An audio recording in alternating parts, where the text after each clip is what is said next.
guys, balik lagi di channel Lagi Rame. Lo tahu kan, katanya orang Jepang itu dingin, cuek, kaku sama turis. Tapi, coba lo lihat ini dulu deh. Banyak yang bilang, kalau lo ke Jepang, jangan harap bakal disapa atau diperhatiin warga lokal. Tapi, aturan itu batal total kalau lo bawa senjata rahasia ini. Tapi, kayak biasa, kita opening dulu guys.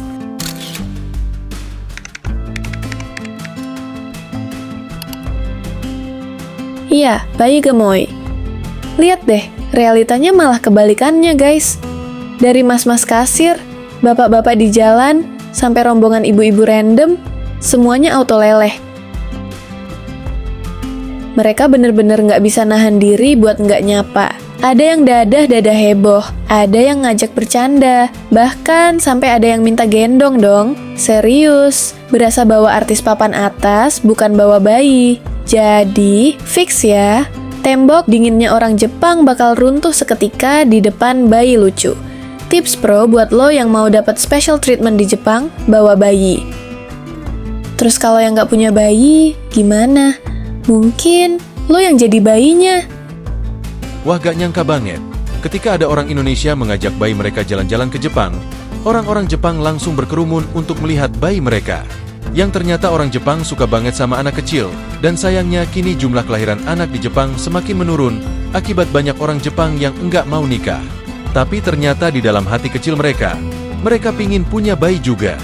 Nah, sekarang pertanyaannya, kalau orang Jepang segemes itu sama bayi, kenapa rata-rata mereka malah nggak mau punya anak?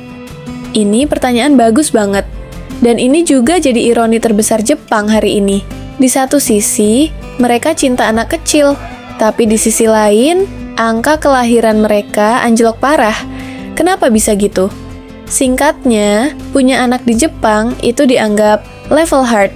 Biaya hidup dan pendidikan di Jepang itu ngeri guys. Membesarkan anak di sana mahal banget. Biaya sekolah, les tambahan, biaya kesehatan. Sementara gaji, stagnan puluhan tahun. Banyak anak muda mikir, ngurus hidup sendiri aja pas-pasan. Gimana mau nambah anak? Belum lagi budaya kerja Jepang. Lembur, pulang malam, loyalitas tanpa batas ke perusahaan. Nggak ada waktu buat pacaran, nggak ada waktu buat bikin anak. Kalau udah punya anak pun, siapa yang ngurus kalau bapak ibunya pulang malam terus? Capek kerja, sampai rumah, tidur, bukan romantis-romantisan. Terus ada stigma juga. Di Jepang, wanita yang nikah atau punya anak sering dianggap lebih baik berhenti kerja. Cewek-cewek Jepang modern yang udah capek kuliah dan bangun karier, jadi mikir 2 kali buat nikah.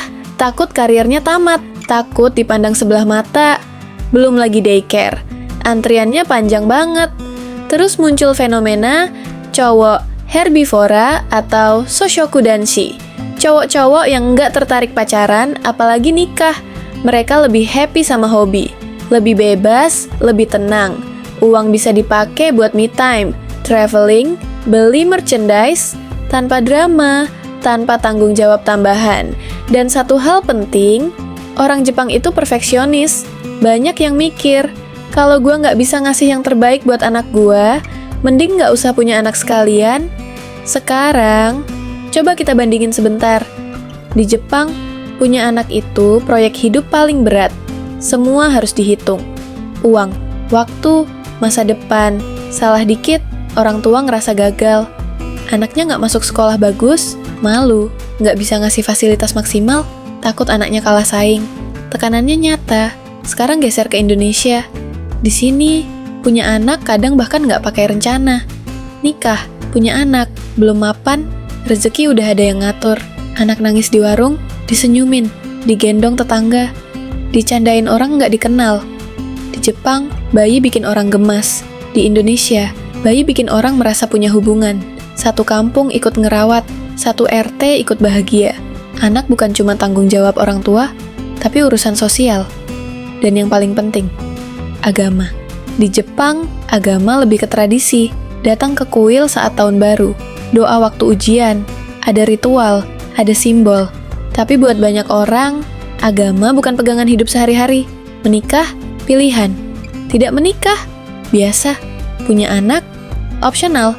Tidak punya anak bukan dosa sosial. Sekarang bandingin sama Indonesia. Di sini, agama bukan cuma ritual. Menikah itu ibadah. Punya anak itu amanah. Anak dipandang sebagai titipan Tuhan. Bukan cuma tanggung jawab ekonomi, tapi tanggung jawab spiritual. Makanya di Indonesia, meskipun hidup berat, banyak orang tetap berani punya anak. Karena ada keyakinan rezeki nggak cuma dicari, tapi juga dipercayakan. Sementara di Jepang, ketika hidup harus dikendalikan sepenuhnya oleh manusia, rasa takut gagal jadi lebih besar daripada keberanian untuk memulai. Makanya buat kita, ide punya anak tanpa keluarga kerasa aneh, bahkan kejam. Tapi buat sebagian orang Jepang, itu bukan soal dingin, itu soal bertahan hidup. Dan di titik itulah muncul fenomena yang bikin banyak orang kaget, tren yang disebut berburu bayi. Ada sebagian cewek di Jepang yang sengaja nyari cowok bule. Bukan buat cinta, bukan buat nikah, tapi buat satu hal, punya anak. Bahkan ada yang di first date langsung blak-blakan. Aku mau punya anak sama kamu. Setelah itu, kamu bebas. Cowoknya cuma donor genetik hidup, karena anak blasteran dianggap lebih cakep, gen lebih kuat, lebih unggul. Kalau dari kacamata kita orang Indonesia, ini susah diterima. Di sini, anak itu hasil cinta, tanggung jawab, keluarga, bukan proyek genetik. Jadi, sekarang pertanyaannya, ini jenius, realistis, atau justru kejam? Tulis pendapat lo di kolom komentar. Karena kadang, cara sebuah negara memperlakukan anak bukan cuma soal budaya, bukan cuma soal ekonomi, tapi soal apa yang mereka yakini tentang hidup itu sendiri. ね、あんまり結婚する人いない。みんな独身っていうか結婚するのめんどくさいとか、子供いらない、自分がもっと自由に、自分がもっと働きたいとか、自分がもっとお金貯めたい。子供生まれたら自分の自由がなくなる。お金もなくなる。子供を育てるためにお金を使わなきゃいけなくなる。自分はもっとこういう夢があってこういう風になりたいのにっていう自分の夢が叶わなくなるとかって言って、そうだね。そう若い人がどんどん結婚しなくなっちゃう。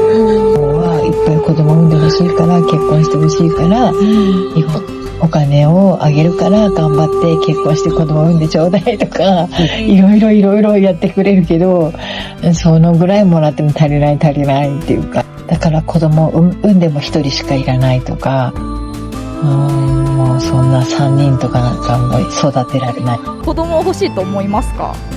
まあ、いつかは子供可愛いから僕一人っ子なんですけど、なんですか、自分の家庭の血を絶やしちゃいけないじゃないですけど、それもありますし、自分の子供が成長する姿とかも見たいなとは思うんで欲しいですね。東京に来た理由とかって、そのいろいろ夢を追ったりとか、ね、なんかもう自分の目的があるわけで、それなのに子供が欲しいなんていうことってやっぱないと思うんです、東京の人ってやっぱ。ただやっぱ日本人の特徴として西洋と違ってやっぱ人に流されるっていう文化もやっぱあるじゃないですか。これがいい方向に悪い方向にもというか、周りがやっぱり子供が欲しくないって言ったらやっぱ自分も欲しくなくなるような感覚、やっぱ大変なんだって思ったりするじゃないですか。やっぱそこの小さいねところがねやっぱ出てくると、歪みになってやっぱり子供とかこれ大変なんだな、じゃあ私もまだいいかなとか思っちゃうんじゃなかろうかと思いますよ。